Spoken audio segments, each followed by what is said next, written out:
Bismillahirrahmanirrahim. Bismillahirrahmanirrahim. Assalamualaikum warahmatullahi wabarakatuh. Innal hamdalillah nahmaduhu wa nasta'inuhu wa nastaghfiruh wa na'udzu billahi min syururi anfusina wa min sayyiati a'malina. May yahdihillahu fala mudhillalah wa may yudlil fala hadiyalah. Asyhadu an la ilaha illallah wahdahu la syarikalah wa asyhadu anna Muhammadan abduhu wa rasuluh alladzi la nabiyya ba'dah. Alhamdulillah ikhwatul iman dimanapun berada. Pada kesempatan kali ini saya bisa kembali hadir untuk menyampaikan lagi kajian kita yang tertunda, yakni kajian ilmu faraid, kajian ilmu waris. Insyaallah pada kesempatan kali ini saya ingin menyampaikan bagian terakhir ya dari 4 langkah tahapan pengetahuan dasar tentang ilmu faraid ini, yakni kita akan belajar memahami konsep mahjub ya pada kesempatan kali ini. Mahjub itu adalah suatu konsep di mana ada ahli waris yang menghalangi kepada ahli waris yang lainnya dan ahli waris yang terhalang oleh ahli waris yang lainnya. Dalam hal ini adalah ahli waris yang lebih dekat hubungannya dengan si mayit, maka dia berpotensi memahjub atau menghalangi kepada ahli waris yang lebih jauh hubungan dengan si mayit ya. Kita akan belajar bersama-sama konsep mahjub ini. Untuk lebih jelasnya silahkan diperhatikan di papan tulis. Ikhwatul iman ya. Kita ambil contoh ini mayit ya, orang yang meninggal dunia. Dia akan meninggalkan ahli warisnya. Ada ahli waris yang tidak akan pernah termahjub walaupun mereka akan berkumpul secara bersama-sama. Siapa saja mereka? Ini ya, ahli waris utama, ahli waris yang tidak akan termahjub. Yang pertama adalah ibnun atau anak laki-laki, kemudian bintun anak perempuan, kemudian ada pasangan si mayit ya, ada jaud atau jaujah, kemudian abun, kemudian umun. Inilah 5 ahli waris yang tidak akan pernah termahjub.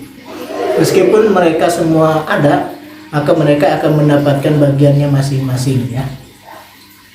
Dan inilah yang disebut adalah ahli waris yang utama. 5 orang ahli waris. Yang pertama adalah orang tua si mayit, ayah atau ibu. Yang kedua keturunan si mayit, anak, baik anak laki-laki anak perempuan, dan pasangan si mayit, jauh atau jaujah, suami atau istri. Inilah kelima ahli waris yang tidak akan pernah termahjub. Selebihnya ahli waris yang lainnya ini berpotensi termahjub atau terhalangi, terutama ahli waris dari golongan laki-laki. Kenapa? Karena ahli waris golongan laki-laki inilah yang akan mendapatkan bagian asobah, bagian sisanya. Kalau sudah bagian asobahnya habis, ya sudah, ahli waris yang lain berarti tidak akan mendapatkan bagian ya. Yang perlu diingat adalah yang keturunan ke bawah ini, keturunan sebaik ke bawah namanya furu. Maka furu ini akan memaju kepada yang terus ke bawahnya. Misalnya ibnun, anak laki-laki, ini akan memaju kepada keturunannya, ibnu ibni atau bintu ibnin. Ya, cucu laki-laki, cucu perempuan, ini akan termahjub oleh adanya ibnun. Terus sampai ke bawahnya ini akan termahjub ya. Yang kedua juga ibnun, yang keturunan si mayit ini juga akan memahjub kepada ikhwah, kepada ini ya, ini akan termahjub nih. Jadi selama ada keturunan si mayit dari laki-laki, maka saudara-saudara si mayit ini akan termahjub, akan terhalangi oleh ibnun. Kenapa? Karena ibnun hubungannya dengan si mayit ini jauh lebih dekat hubungan darahnya dibandingkan dengan saudaranya si mayit. Maka otomatis ibnun atau ibnu ibnin ini akan memahjub kepada ikhwah, kepada saudara si mayit. Apakah ikhwah syakikun, ikhwah saudara kandung, ataupun ikhwah liab, saudara seayah, apalagi ikhwah lium, saudara seibu, ini akan termahjub. Kemudian yang ke atas, keturunan atau asal usul si mayit ke atas itu namanya usul, yaitu ayah. ini ayah akan memahjub kepada ke atasnya lagi, yaitu kepada bapaknya ayah atau ibunya ayah, jadun atau jadah. Selama ada abun, maka jad dan jadah, kakek dan nenek tidak akan mendapatkan bagiannya. Kenapa? Karena termahjub, terhalang oleh abun yang lebih dekat hubungannya dengan si mayit. Demikian dengan ya, dia akan memahjub kepada jadah, ibunya ibu, dia sampai ke atasnya juga akan termahjub selama ibu itu ada, gitu ya. Maka ini abun, umun akan memahjub kepada keturunannya ke atas. Demikian juga khususnya yang abun, dia akan memahjub juga kepada saudara, gitu ya. Supaya saudara si mayit ini akan termahjub juga oleh abun, sehingga saudara ini akan termahjub oleh dua orang dari hubungan yang dengan saudara si mayit yang lebih dekat, keturunan atau orang tuanya, itu akan memahjub kepada saudara si mayit itu, terutama laki-lakinya yang akan memahjub itu ibnun atau abun, ini akan memahjub kepada ikhwah. Nah, selanjutnya antara ikhwah sendiri, ya, antara saudara sendiri juga mereka akan saling memahjub, ya. Selain ikhwah ini termahjub oleh ibnun, ibu ibnin, oleh abun, maka ya bagian masing-masing ikhwah itu, yang pertama itu ikhwah syakik, saudara kandung. Saudara kandung ini ya akan memahjub kepada saudara seayah. Artinya saudara seayah tidak akan mendapatkan bagian ketika masih ada saudara kandung. Jadi saudara kandung ini akan memahjub kepada saudara seayah atau ikhwatun li'ab, ya. Jadi kalau masih ada ikhwah syakik, maka ikhwah li'ab tidak akan mendapatkan bagiannya karena termahjub oleh ikhwah, itu ya, ikhwah syakik. Demikian juga dengan ikhwah li'ab, ya. Ikhwah li'ab ini juga, ya, akhun li'abnya, saudara laki-lakinya itu akan memahjub kepada ibnu ahin syakik, kepada keponakan laki-laki dari saudara laki-laki si mayit, ini akan termahjub oleh saudara seayah.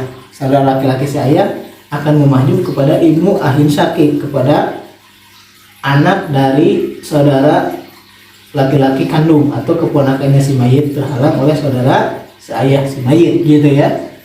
Nah, dengan ini apalagi juga ini ya, kalau masih ada ikhwah saudaranya, maka anak ya saudaranya itu atau keponakannya termahjub, dan keponakannya juga termahjub oleh saudara si ayah. Nah, kemudian setelah itu ibnu ahin syakik, ya, keponakan laki-laki kandung ini memahjub kepada ibnu ahin li'ab, yaitu kepada keponakan saudara seayah. Nah, itu ya. Nah, setelah itu ibnu ahin li'ab, ibnu ahin syakik ini memahjub kepada amun. Ya, kalau masih ada keturunan dari saudara, baik saudara sekandung ataupun saudara seayah yang laki-lakinya, ini memahjub kepada bagiannya paman, gitu ya. Nah, paman syakik, paman kandung ini memahjub kepada paman seayah. Ya, paman seayah termahjub oleh paman sekandung, ya. Amun syakik memahjub kepada amun li'ab. Kemudian amun li'ab juga memahjub kepada amun ibnu amin syakik, kepada putranya paman kandung. Ini termahjub kalau ada amun li'ab.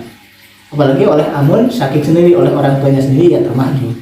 Kemudian ibnu amin syakik dia memahjub kepada ibnu amin li'ab, putra paman seayah termahjub oleh putra paman kandung. Nah, gitu ya. Jadi itulah urutannya. Yang terakhir adalah ibnu amin li'ab memahjub kepada mukti, ya, mukti atau muktikoh, orang yang memerdekakan budak, termahjub oleh ibnu amin li'ab, gitu ya. Nah, selanjutnya, ya, nenek, gitu ya, kakek juga memahjub kepada ibnu amin syakik, ya, ibnu amin li'ab, dia termahjub oleh kakek, ya. Kemudian nenek juga, kakek nenek memahjub kepada saudara seibu. Nah, gitu ya, saudara seibu. Jadi saudara seibu ini urutan yang terakhir yang termahjub, yang artinya ahli waris yang akan mendapatkan bagian terakhir ketika semuanya tidak ada, barulah ikhwah lium mendapatkan bagiannya, gitu ya. Itulah konsep mahjub. Untuk lebih jelasnya bisa dilihat di halaman ke-6 kalau tidak salah. Halaman ke-6 itu ada di situ diagramnya atau apa itu struktur ya, struktur ahli waris yang mahjubun dan hajibun. Mahjubun itu ahli waris yang terhalang, hajibun ahli waris yang menghalanginya. Di situ ada, gitu ya. Bisa dilihat siapa ahli waris yang menghalangi, siapa ahli waris yang dihalangi, gitu ya. Nah, mungkin itu saja yang bisa disampaikan pada kesempatan kali ini konsep mahjub. Mudah-mudahan walaupun singkat, dan kalau belum jelas diputar ulang videonya, dan kalau masih belum jelas juga silahkan ditanyakan di kolom komentar ya. Demikian yang bisa disampaikan, mudah-mudahan ada manfaatnya. Assalamualaikum warahmatullahi wabarakatuh.